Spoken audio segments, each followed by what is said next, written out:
Guys আমাদের কোণে হাঁপিয়ে গেছে, তো সকাল থেকে ওনাকে অ্যাফ্রেশ খাওয়ানো হয়েছে, এখন বিয়েতে বসবে, তার জন্য আবার অ্যাফ্রেশ গুলিয়ে দেওয়া হচ্ছে। ঠিক আছে, মানুষ ন্যাচারাল এনার্জি হারিয়ে ফেলেছে, তাই আর্টিফিশিয়াল এনার্জি খাচ্ছে। না ভাই, অ্যাফ্রেশ এনার্জি ড্রিঙ্কের ব্যাপারে যদি কেউ জানতে চাও, গুগল বা এখন এআই বা জেমিনিকে জিজ্ঞেস করবে, তোমরা এর বেনিফিট জেনে যাবে। তো আমাদের কোণে খুবই এনার্জি পেয়ে গেছে, তো এখন আমি গুলিয়ে এবার কোণেকে আমি দিতে যাবো। চল চলো, কি করবি? চল নরসিনের সাথে দেখা করে আসি। ও আসবে? হ্যাঁ কোণেকে অ্যাফ্রেশ দিচ্ছি এখন। এখানেও প্রমোশন, সব জায়গায় বিজনেস।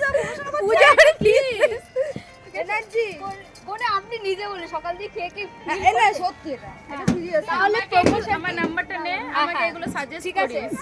মানে ভালো হেল্প হয়েছে তো। তুই একটু টেস্ট কর খেয়ে। তার জন্য আমার কোণে খাচ্ছে। ঠিক আছে, দাঁড়া, এবার আমার একটা ভিডিও করবে, আমি একটা টেস্ট করে দেখব। তুলে দিই রে বাবা, আমার ও ও আবার অ্যাফ্রেশ খাবে।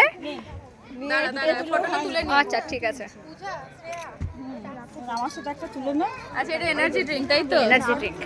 এবার আমাদের কে নাম কি, নামটা কি? রনি কি এখন হচ্ছে টেস্ট করছে অ্যাফ্রেশ এনার্জি ড্রিঙ্ক।